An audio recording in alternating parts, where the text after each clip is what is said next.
नगर निगम गुरुग्राम ने शहर में स्वच्छता उत्सव की शुरुआत की। इस मौके पर हरियाणा के उद्योग एवं वाणिज्य मंत्री राव नरबीर सिंह ने बादशाहपुर में अधिकारियों, पार्षदों और नागरिकों के साथ श्रमदान कर स्वच्छता का संदेश दिया।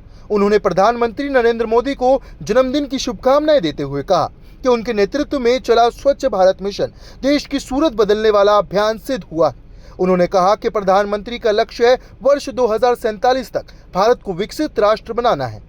इस दिशा में स्वच्छ हवा, साफ पानी और प्रदूषण रहित वातावरण सुनिश्चित करना हर नागरिक की जिम्मेदारी है।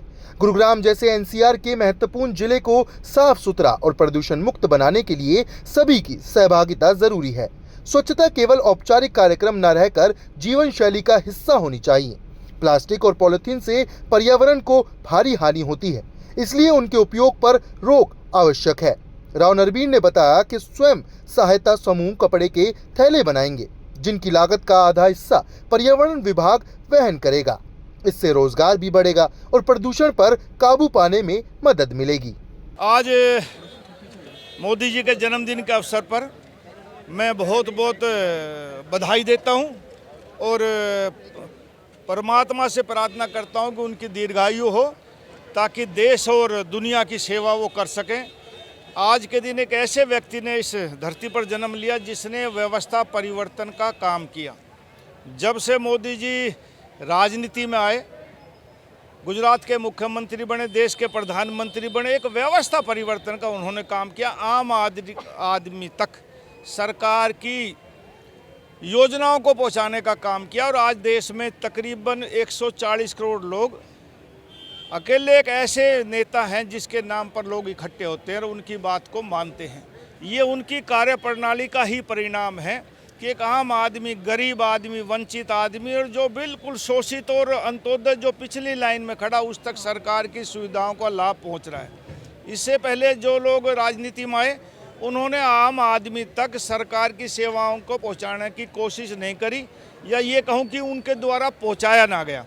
आज हर आदमी मोदी जी के इस जन्मदिन के अवसर पर स्वच्छता अभियान, रक्तदान और बहुत से काम कर रहा है। लोग खुश हैं कि हमारे धरती माता में कैसे लाल ने जन्म लिया। मैंने कहा कि मैं उस सरकार में भी मंत्री रहा था जिसमें शराबबंदी की गई और शराबबंदी 1.5 साल के बाद खोलनी पड़ी। तो मैं लोगों को मोटिवेटेड कर रहा हूँ कि भाई आप लोग, जब तक ये जन आंदोलन नहीं बनेगा, ये कोई सरकार का अकेले का दायित्व नहीं है। नरवीर सिंह पर्यावरण मंत्री है, मैं तो जब पर्यावरण मंत्री ना था तब भी कहा करता कि ये पॉलीथीन, मेरी 2 वोट कम देना, चुनाव के समय में भी कहा करता कि आने वाली नस्लों को अच्छी आबो हवा में सांस मिल सके, तो इसलिए आप इसका पॉलीथीन का इस्तेमाल बंद करो।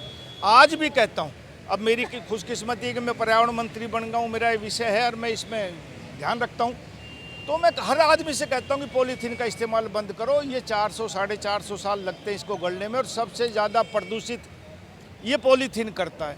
इसलिए जब तक जन भागीदारी आंदोलन यही नहीं बनेगा, आम जनता की भागीदारी नहीं होगी, तब तक हमारा वातावरण ठीक नहीं हो सकता। 1000 का भत्ता एक्स MLA को दिया है कि उनकी हेल्थ खराब हो तो कोई OPD में जाए, कोई कुछ जाए तो नगद देना पड़ता है। आजकल कोई भी डॉक्टर 600-700 रुपये से OPD में उसको देखता ही नहीं, इसलिए एक्स MLA को दिया है। और जहाँ तक 1 करोड़ की बात है, वो पहले भी सुविधा थी, आज ही नहीं, पहले भी थी। उसमें मकान का लोन भी है और उसमें गाड़ी का लोन भी है। आजकल गाड़ी 30-40 लाख से कमाती नहीं, अच्छा 60 लाख में मकान कहाँ बनेगा?